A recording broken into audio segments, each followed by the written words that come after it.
Welcome back to my channel. I know I'm late again to make this video, but we are talking about American Horror Stories, season 10, episode 7, Take Me to Your Leader.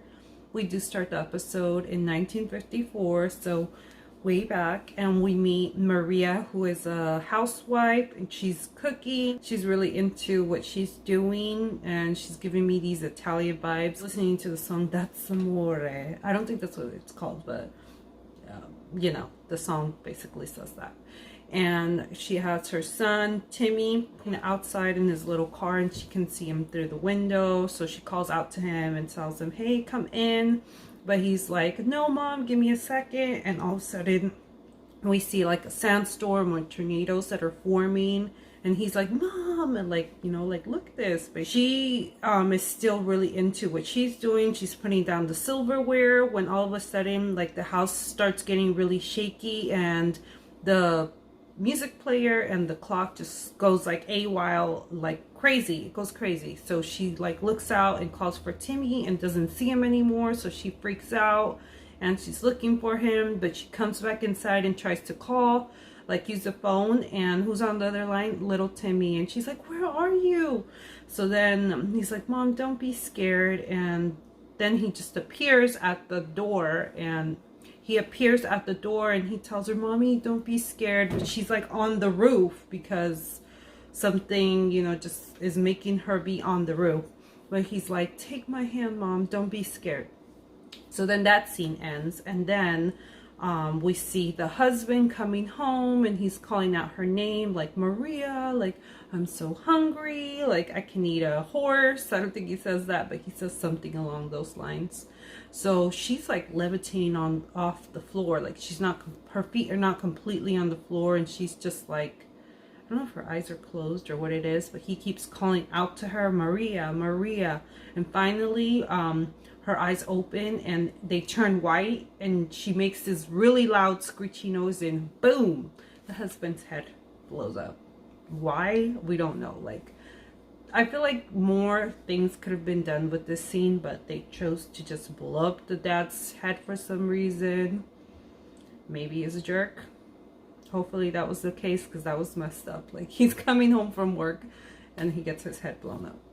So then we meet our president in 1954, who is Dwight Eisenhower. He's in the golf course playing golf, just trying to, you know, like, get his mind off all the politics. But the people that are surrounding him are like trying to talk to him, and he's like, I'm just trying to play. But that ends quickly because he gets interrupted. People on this team who are like, President, you need to come with us now.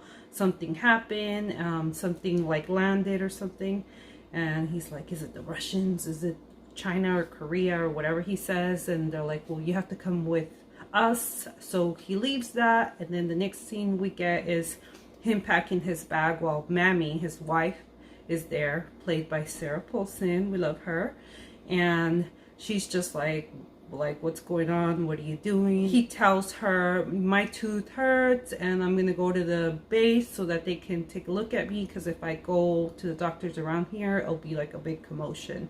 And she's like, you couldn't lie to me to save your life. So she's basically calling him out on his bullshit. And it's just like, I feel like this kind of hints at the fact that he's maybe cheated on her before or something, but it doesn't seem like they're fighting. She's just calling him out, and he just sticks to his story, like, it's my tooth, like, I'm going to the military base, and that's that. Like, again, they don't seem like they're arguing. It's just he's not being honest with her, and she knows it. We see that he's in an area that looks like deserty, and they tell him, you have to come look at this, and it's a big UFO. And he's like, oh my gosh. I don't think he says oh my gosh, but he's shocked. So then not only that, but they tell him, we have a body, and he looks at it and he says, oh, it looks like a little kid. And then someone else comes and tells him, oh, and we have a survivor. So then he gets taken to the survivor, and this is where we're introduced to Amelia Earhart, played by Lily Rabe, who we also love. And she's like all covering herself because she's naked, and we get a glimpse of her back, which she has like these symbols on her back, and the president like quickly takes his jacket coat off. No one else could do this, I guess, and covers her. So they take her with them, and back at wherever they take her, the base, it's the base hospital or something, the president goes and talks to her and tries to like get information from her, like, who are you? And she lets him know, I'm Amelia Earhart. I was on my airplane and then everything went crazy. We were crashing, but then we didn't, and they took us and they were injecting a bunch of things in me, like I don't like needles, and they put stuff. And the president Eisenhower's like, who did this to you? And then she gets like all confused and she's like, where am I? And he lets her know, you're in California, you're safe, you're on a military base area. And she's like, no, like, no, like you, I think she still thinks that she's with the other people, which other people, aliens, so not people. And she starts freaking out, and he tells her, oh, I'm the president. And she's like, no, the president is Franklin Roosevelt, because, you know, her time's all messed up, because as far as she knows, it kind of seems like she feels like she hasn't been gone for that long, but obviously it's been 20 years. So she goes crazy, and a bunch of nurses and doctors have to rush in to sedate her. The president gets taken out of the room, and someone that's with him tells him, like, we're taking her fingerprints now and we're taking blood. And Eisenhower's like, that's Amelia Earhart.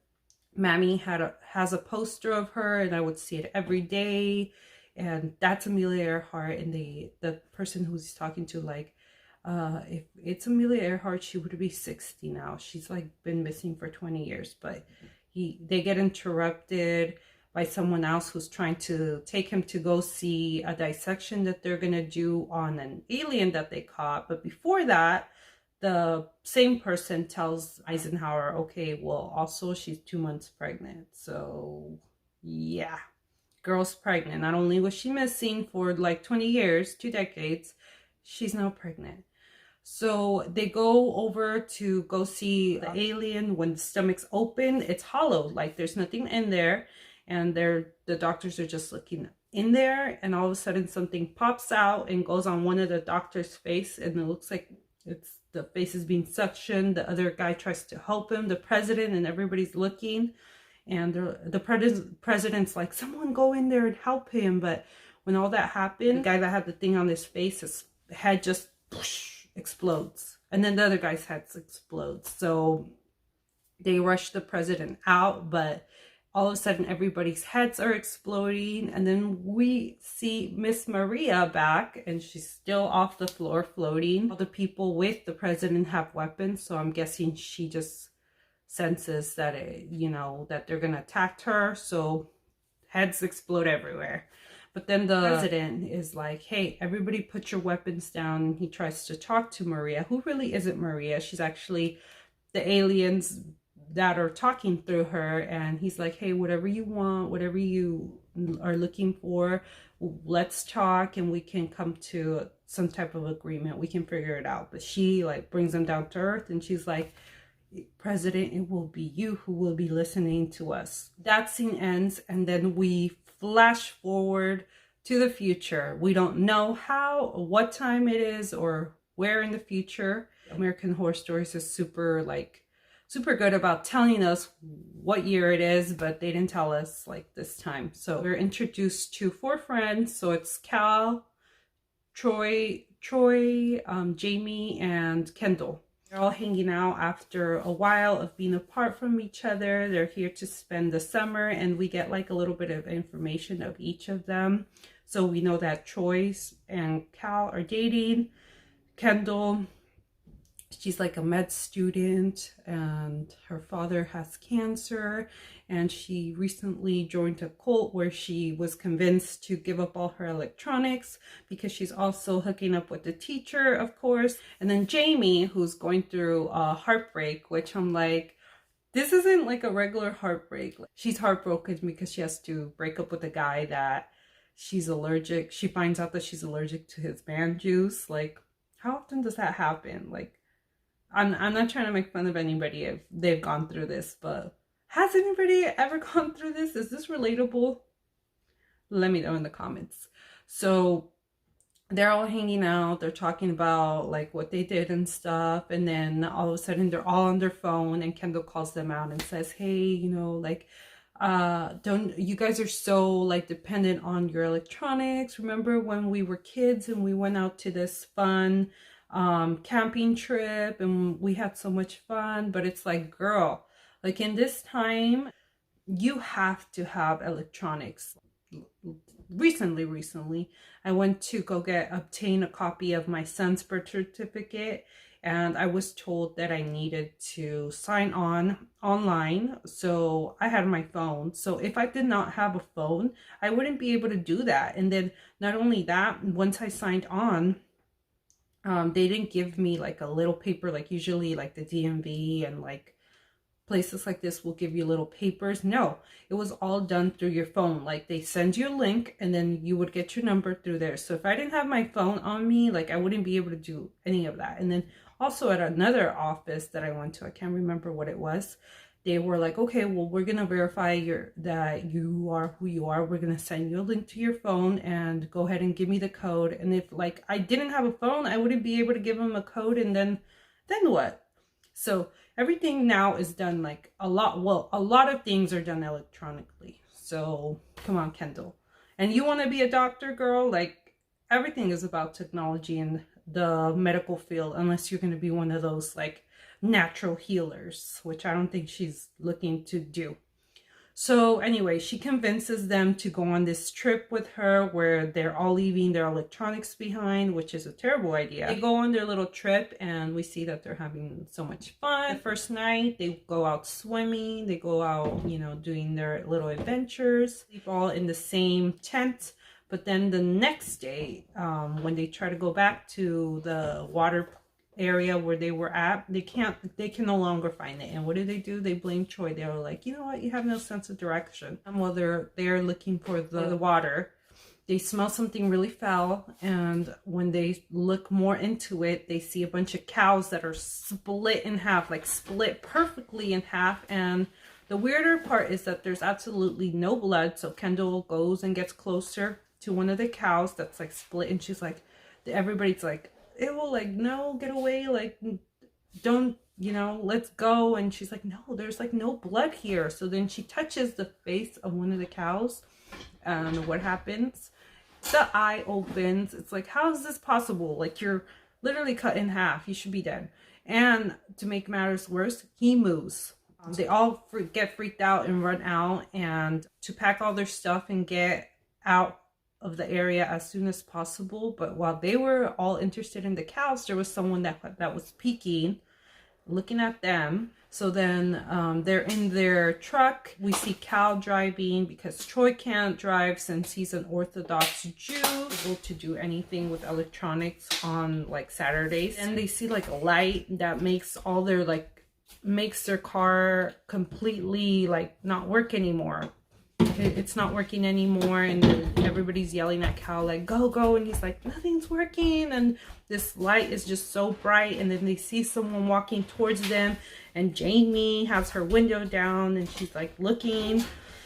So she's like the first one to get like caught with this tentacle on her neck, and then all of them are caught with the tentacle, and then the screen just goes black and we see them back in the truck unharmed and everything, except girl Jamie is not in her seat, and Troy is now in the driver's seat, but he doesn't seem to care. Like, they're like, how are you driving? Like, I thought you couldn't drive today. And he's at this point, he's like, I don't even care, let's just get out of here. And they're driving, and then Kendall's like, hey, wait, where's Jamie? And then all of a sudden they stop, and they stop right in time because they would have hit Jamie because she's in front of the car. And I'm just like, how is she in front of the car? Like, there has to be like a bigger explanation. Are they going to do a flashback to show like what happened to them? Like, why is it that she's out of the car? Did whatever they do to them take longer on her, or did she get away somehow? All these questions just popped up in my head. So she gets in the car and they go back home. So then back at home, Kendall, she's on the phone and she's talking to her cult leader who she's hooking up with, and she's telling him, hey, can I borrow my laptop? I need to Google something. And he's like, no, like, you can't, unless you're willing to admit that, you know, you're addicted to electronics and stuff. Like, and she's telling him, oh, I don't feel well. And he goes, well, your friends, are you sure they didn't drug you? And she's like, no. And she like mentions how she read something when she was younger and she just wants to search that up, but it's a lost cause. Like, why does he have her electronics? So she ends her call with him, and then she talks to Jamie, who's also feeling terrible, and lets Kendall know, like, hey, the last time I felt like this was when I was 19 and I was pregnant. And where's the baby, Jamie? Like, what happened to that? Like, are we gonna get a little bit of a story time with that? Like, maybe that has something to do with the fact that she was outside of the car. Maybe, I don't know. Kendall tells him, do you think the guys did something to us? And Jamie goes to their defense and says, no, they didn't do anything to us. You know what? I'm going to go to the pharmacy and go to your house. And yeah. So she goes over, take the pregnancy test, and find out that they're both pregnant. And they're just like, what in the world? And then we see Troy and Cal, who are both hanging out, and Cal feels horrible, and he asks Troy, like, hey, when's the last time that I ate you from behind? Because I'm not feeling good. And Troy lets him know like a week ago. So he's like, you know what, I think that I'm sick and I'm gonna have to take some antibiotics. This has happened to me before. And Troy's like, whoa, like, I'm the cleanest person back there. And he goes, yeah, but it can happen. And then Troy's like, okay, well, antibiotics, okay. So then they kiss, and then all of a sudden Troy, is it Troy's or Troy? I don't know, I've been saying both. So Troy feels sick and he goes and throws up. So we know that he's sick too. So then they go over to the girl's house. Troy tells them that he's craving this and that, and that they're both really sick.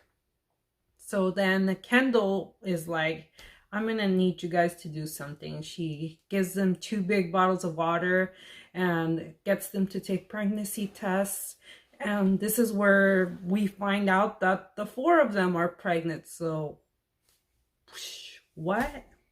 And this is where our heads explode, right? Like, now we have 2 boys that are pregnant and 2 girls. So, hopefully we find out how that even works.